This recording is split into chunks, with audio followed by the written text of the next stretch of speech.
let it bang, bang.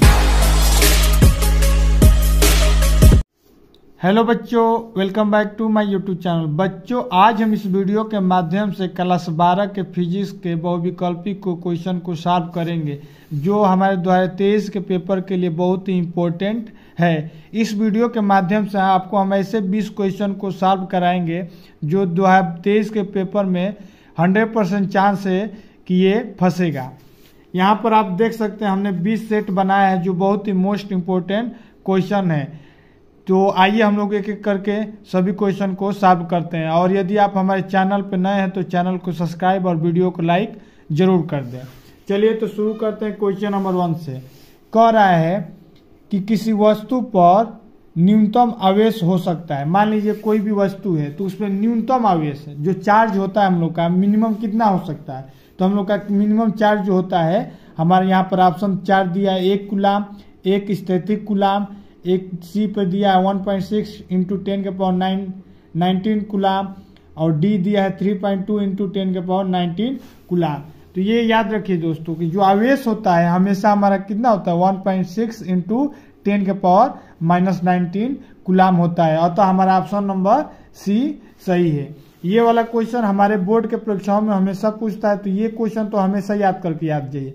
यहाँ पर आपको याद करने का ट्रिक कुछ नहीं है, बस याद करना है कि 1.6 इंटू 10⁻19 कूलाम होता है। ठीक, आइए देखते हैं क्वेश्चन नंबर 2। क्वेश्चन नंबर 2 कह रहा है एक खोखले बेलन के अंदर Q आवेश है। कोई खोखला बेलन है, उसके अंदर जो आवेश हम लोग का Q है, यदि वक्र पृष्ठ B पर संबंध विद्युत फ्लक्स थीटा है तो तब समतल पृष्ठ A विद्युत फ्लक्स में होगा। ठीक, यानी कि कह रहा है कि कोई भी हमारे यहाँ चित्र भी दिया है, चित्र में दिया है कि एक ठोस बेलन है, एक खोखला बेलन है, इसके अंदर जो आवेश है हम लोग का Q है। ठीक, तो इसके पृष्ठ पे जो B है, B पृष्ठ जो है हमारा उसका जो विद्युत फ्लक्स है क्या है फाई दिया है। तो कह रहा है कि इसके अंदर जो विद्युत फ्लक्स होगी क्या होगी। यहाँ पर 4 ऑप्शन दिया है। एक दिया है 1/2 Q/ε0 माइनस फाई, एक बी पे दिया है Q/2 ε0, एक दिया है 5/3, एक डी दिया है Q/ε0 माइनस फाई। तो हमारा ऑप्शन इसका क्या है 1/2 Q/ε माइनस फाई होता है। ठीक, ये तो कुछ इस प्रकार से हम लोग को देखिए कोई भी खोखला बेलन होता है उसके अंदर अगर आवेश Q रहता है तो हमको सिंपल मेथड है उसका 1/2 Q/ε0 माइनस फाई होता है। ठीक, आइए उसी प्रकार नेक्स्ट क्वेश्चन देखते हैं। नेक्स्ट क्वेश्चन कह रहा है कि एक चाल में 4 कूलाम आवेश 2 सेकेंड प्रवाहित होता है, तो धारा का मान ज्ञात कीजिए। ठीक, तो कह रहा है कि एक चाल में 4 कूलाम आवेश, ये 4 कूलाम हमारा क्या दिया है आवेश दिया है, Q की वैल्यू दिया है 4 कूलाम, 2 सेकेंड दिया है, T=2 सेकेंड दिया है। तो कह रहा है कि धारा का प्रवाहित कीजिए। तो जाहिर सी बात है I= क्या होता है Q/T होता है। Q हमारा दिया है 4 और बटा में टाइम दिया है 2, यानी हमारा क्या हो जाएगा धारा का मान हो जाएगा 2 एम्पियर। ठीक, यानी क्वेश्चन 3 का आंसर हो जाएगा 2 एम्पियर। हम लोग क्या कौन फॉर्मूला लगाएंगे I=Q/T का फॉर्मूला लगा के, बहुत ईजी क्वेश्चन है। ठीक, आइए उसी पर क्वेश्चन नंबर 4 को देखते हैं। क्वेश्चन नंबर 4 कह रहा है विद्युत प्रवाह का चुंबकीय प्रभाव खोजा था। जो विद्युत प्रवाह का चुंबकीय प्रभाव होता है, जिसे विद्युत में चुंबकीय प्रभाव होता है, किसने खोजा था। तो ये किसने खोजा था, ऑप्शन 4 दिया है फैराडे ने, ऑर्स्टेड ने, एम्पियर ने या बोहर ने। तो हमारा ऑप्शन है ऑर्स्टेड ने सर्वप्रथम विद्युत प्रवाह में चुंबकीय प्रभाव को खोजा था। यानी कि जब हम किसी भी चीज को विद्युत देते हैं तो उसके चारों ओर चुंबक पैदा हो जाता है। ठीक, उसी प्रकार क्वेश्चन नंबर 5 कह रहा है कि A लंबाई व M चुंबकीय आघूर्ण की छड़ को मोड़कर अर्धवृत्ताकार बनाया जाता है। कोई भी एक L लंबाई और M चुंबकीय आघूर्ण है, छड़ है, उसको हम लोग क्या करते हैं मोड़ देते हैं और उसको अर्धवृत्ताकार बनाते हैं। तो उसका चुंबकीय आघूर्ण बताइए। तब उसका चुंबकीय आघूर्ण घट के क्या हो जाता है, M उसका ऑलरेडी दिया है चुंबकीय आघूर्ण, लेकिन वो हमारा लंबाई है, छड़ के रूप में है। अब वो हमारा छड़ के रूप में है इसे, अब उसको हम लोग क्या कर देना है, इसे V शेप के बना के दे रहे हैं, वृत्ताकार बना दे रहे हैं, तब इसका जो एम है, एम यानी हमारा चुंबकीय अघूर्ण है, वो क्या होगा? तो इसका ऑप्शन हो जाएगा, ऑप्शन दिया है एम, दूसरा दिया है 2m बटा पाई, एक दिया है m बटा पाई, एक दिया है m पाई। तो इसका ऑप्शन है 2m बटा पाई।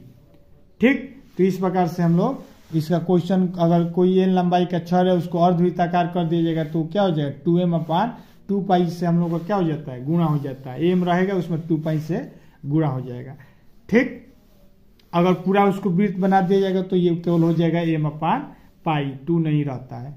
ठीक, अब आइए देखते हैं क्वेश्चन नंबर 6। यदि एक इलेक्ट्रॉन को कोणीय संवेग J है तो चुंबकीय आघूर्ण का परिणाम क्या होगा? ठीक, यानी कि कह रहा है कि एक इलेक्ट्रॉन है, उसका कोणीय संवेग Z है, तो चुंबकीय आघूर्ण ज्ञात कीजिए। तो इसका ऑप्शन दिया है EZ अपान M, EZ अपान 2M, M अपान EZ, 2M अपान EZ। तो हमारा सही ऑप्शन है EZ अपान 2M। ठीक, आइए उसके बाद नेक्स्ट क्वेश्चन देखते हैं। चुंबकीय फ्लक्स का बीमा है, यहाँ पर 4 बीमा दिया है, तो चुंबकीय फ्लक्स का बीमा हम लोग का क्वेश्चन नंबर यहाँ पर ऑप्शन दिया है ml t के पावर -2 a के पावर 2, बी पे दिया है ml स्क्वायर t के पावर -2 a के पावर -2। तो ये हम लोग को साफ जाहिर से दिख रहा है। हम लोग का क्वेश्चन नंबर डी पे हम लोग का एम्पियर क्या होता है? हम लोग का 1 होता है। चुंबकीय फ्लक्स में एम्पियर जो होता है हम लोग को 1 होता है। सभी में 2-2 दिया है तो ऐसे भी हम लोग याद कर सकते हैं। ठीक, बाकी ml स्क्वायर t के पावर -2 होता है। ठीक, आइए उसी प्रकार नेक्स्ट क्वेश्चन देखते हैं। क्वेश्चन नंबर 8 को देखते हैं। कह रहा है क्वेश्चन नंबर 8 कि विद्युत चुंबकीय प्रेरण की घटना में प्रेरित विद्युत वाहक बल की दिशा निश्चित करने के लिए नियम है। ये जो नियम बताया था, किसने बताया था? फैराडे ने, लेंज का, मैक्सवेल का या एम्पियर का? तो ये क्वेश्चन नंबर 8 का हमारा सही आंसर है लेंज का। लेंज नियम ही कहता है कि विद्युत चुंबकीय प्रेरण की घटना में विद्युत वाहक बल क्या करता है? निश्चित मतलब दिशा जो बनाता है, वो किसका नियम है? लेंज का नियम है। ठीक, आइए क्वेश्चन नंबर 9 को कहते हैं।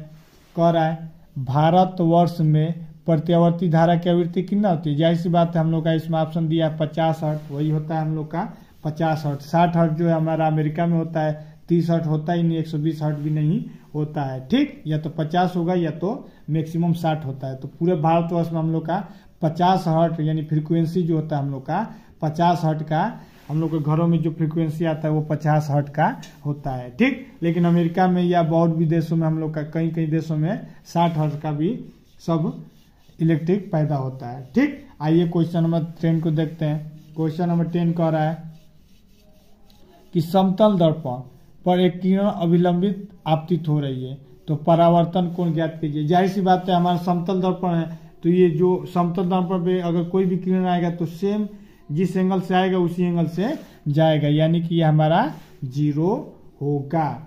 ठीक, आइए नेक्स्ट क्वेश्चन देखते हैं। कह रहा है कि निम्न में से कौन सा दर्पण आभासी प्रतिबिंब नहीं बनाता? आभासी प्रतिबिंब नहीं बनाता है, मतलब कहने का मतलब कि एक होता है रियल, एक होता है इमेजिनरी। तो इमेजिनरी प्रतिबिंब कौन नहीं बनाता है? जाहिर सी बात है कि समतल दर्पण जो होता है, समतल दर्पण भी बनाता है, उत्तल दर्पण भी बनाता है, अवतल दर्पण, यानी कि सभी आभासी प्रतिबिंब बनाते हैं। सभी के सभी दर्पण क्या करते हैं? आभासी प्रतिबिंब बनाते हैं। ठीक, आइए देखते हैं क्वेश्चन नंबर 12। उपयुक्त में से किन 2 तरंगों के अध्यारोपण से व्यक्तीकरण संभव है? ठीक, ये ऑप्शन दिया है y1 और y2 से, y1 और y3 से, y1 और y4 से, y2 और y3 से।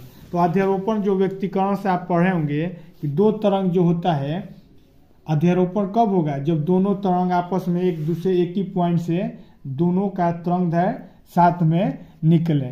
ठीक, तो इसका ऑप्शन हो जाएगा y1 और y2 से। ठीक, ये वाला दोनों का गैप ज्यादा हो जाएगा, इसमें y1 और y2 होता है। ठीक, आइए नेक्स्ट क्वेश्चन। क्वेश्चन नंबर 13 कह रहा है किसी बिंदुवत स्रोत से निकलने वाली, कोई बिंदु पॉइंट है वहां से स्रोत से निकलने वाली अपसारणिक किरणों से बनाने वाला तरंगराग होता है। कैसा होता है? जो हम लोग बिंदु स्रोत से कोई भी निकलने वाला किरण होता है, वही बताना है कि किस प्रकार का होता है। बेलनाकार होता है कि गोलाकार होता है कि समतल होता है या घनाकार होता है? तो हमारा सही ऑप्शन है गोलाकार होता है। ठीक, आइए नेक्स्ट क्वेश्चन देखते हैं। कह रहा है क्वेश्चन नंबर 14 कि मिलियन के प्रयोग में तेल का उपयोग किया जाता है। जो मिल्कन का उपयोग जो प्रयोग था उसमें हम लोग तेल का उपयोग करते हैं। तो इसका मेन कारण क्या है? यह चिकना होता है। बी कह रहा है कि घनत्व अधिक होता है। ऑप्शन सी कह रहा है यह वाष्पशील होता है। डी कह रहा है कि यह वाष्पशील नहीं होता है। तो जल्दी से बताइए इसका क्या ऑप्शन होगा? इसका ऑप्शन होगा डी, यह वाष्पशील नहीं होता है। कहने का मतलब कि जब इसको हम लोग गर्म करते हैं तो ये क्या होता है? वाष्प नहीं बनता है, यानी उड़ता जल्दी से नहीं है। ठीक, आइए अब कैथोड किरण के बारे में देख ले। क्वेश्चन नंबर 15 कह रहा है कि कैथोड किरण नलिका में दाब की कोटि होती है। जो कैथोड किरण होती है नलिका, हम लोग ट्यूब ले लेते हैं, उसमें एक एनोड है, कैथोड को डालते हैं तो वही कैथोड किरण जो निकलता है उसी में से क्या होता है? कैथोड निकलता है। तो वही कह रहा है कि उसमें जो दाब होता है नलिका में, ये याद रखें 1 मिमी पारा स्तंभ, यानी यही हमारा क्या हो जाएगा? 15 का बी हो जाएगा। मिमी पारा दिख जाएगा। 1 मिमी बहुत मिमी एमएम में होता है। क्या होता है? हम लोग का जो घनत्व होता है एकदम 1 मिमी बहुत ही कम होता है। ठीक, नाक के बराबर समझिए या समझिए कि उसमें वैक्यूम टाइप का रहता है, थोड़ा सा उसमें हवा दिया जाता है। ठीक, तो यही हमारा क्या होता है? कैथोड किरण में 1 mm पारा स्तंभ होता है। 1 वायुमंडल तो ज्यादा हो जाएगा, 1 माइक्रोमीटर पारा स्तंभ एकदम भी कम हो जाएगा, 1 नैनोमीटर भी बहुत ही कम हो जाएगा। तो यानी मान के चलिए 1 mm पारा स्तंभ होता है। ठीक, बस mm याद कर लीजिए, पारा स्तंभ आप आएगा ऑप्शन में कर ले जाएंगे। ठीक, क्वेश्चन नंबर कह रहा है कि परमाणु का माप की कोटि होता है। ठीक, तो यह बताइए, आपको तो ये पता ही होगा 10 के पावर हमारा जो उसका एटॉम का जो साइज होता है कितना होता है? 10 के पावर 10 mm होता है। जो इलेक्ट्रॉन होता है 10 के पावर इलेक्ट्रॉन प्रोटॉन 10 के पावर 12 के आसपास होते हैं। ठीक, आइए क्वेश्चन नंबर 17 कह रहा है निम्न में से कौन सा ठोस अक्रिस्टलीय है? ठीक, ऑप्शन दिया है कांच, हीरा, नमक और शक्कर। ठीक, तो इसका ऑप्शन होगा कांच। कांच जो है हमारा क्या है? अक्रिस्टलीय ठोस है। ठीक, बाकी हीरा, नमक और शक्कर जो है हमारा क्रिस्टलीय ठोस है। ठीक, आइए क्वेश्चन नंबर 18 को देखते हैं। क्वेश्चन नंबर 18 कह रहा है कि ठोसों के लिए निम्न में से कौन सा सबसे कमजोर बंध है? जो ठोस होता है तो ठोस में हम लोग का विभिन्न प्रकार का आयनिक बंध होता है, धात्विक बंध होता है, वांडरवाल बंध होता है, सहसंयोजी बंध होता है। तो इसमें से सबसे कमजोर जो बंध होता है वो कौन होता है? तो यहाँ पर 4 ऑप्शन दिया है, आयनिक, धात्विक, वांडरवाल और सहसंयोजी। तो ठोसों के लिए जो हम लोग का सबसे कमजोर बल होता है वांडरवाल बल होता है। ठीक, अब आइए नेक्स्ट क्वेश्चन देखते हैं। एक्स किरणों की तरंग दैर्घ्य की कोटि क्या होती है? जो एक्स किरण होता है उन लोग का जो एक्स किरण है, ठीक, तो उसका तरंग दैर्घ्य क्या होता है? ये वाला, यहाँ से लेकर यहाँ तक ये वाला पार्ट एक टच होता है, तो ये मतलब जो तरंग दैर्घ्य कहलाता है कितना है, उसका लेंथ कितना होता है। तो तरंग जो हम लोग का एक्स किरण का होता है वो हमारा 1 एंगस्ट्रॉन होता है। ठीक, एंगस्ट्रॉन याद कर लीजिए, 1 एंगस्ट्रॉन होता है। ए से हम लोग का एंगस्ट्रॉन होता है। आइए लास्ट क्वेश्चन जो बहुत ही इंपॉर्टेंट भी है, कह रहा है कि विद्युत चुंबकीय तरंगों में प्रवाह नहीं होता है, ऊर्जा का, आवेश का, संवेग का, सूचना का। ठीक, विद्युत चुंबकीय तरंगों में हम लोग का क्या प्रवाह नहीं होता? तो याद है आवेश का प्रवाह नहीं होता। हम लोग का जो उसमें चार्ज होता है वहीं का वहीं रहता है। हम लोग का ऊर्जा भी ट्रांसफर हो जाता है, संवेग भी ट्रांसफर होता है। सूचना तो हम लोग को एक दूसरे से, हम लोग किसी से फोन से बात करते हैं, मैसेज भेजते हैं, तो सब क्या करता है? विद्युत चुंबकीय तरंगों से ही हम लोग क्या करते हैं? भेजते हैं, इसी का उपयोग करके।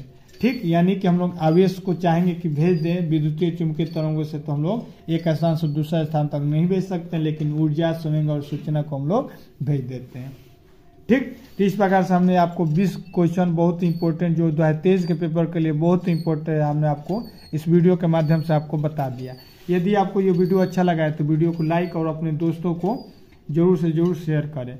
मिलते हैं नेक्स्ट वीडियो में, ऐसे ही और 20 का सेट बनाकर आपको और क्वेश्चन को सॉल्व करेंगे। और अगले क्वेश्चन में हम लोग अति, लघु और दीर्घ तीनों टाइप के हम लोग क्वेश्चन को भी सॉल्व करेंगे। तब तक के लिए धन्यवाद। Let it bang, bang.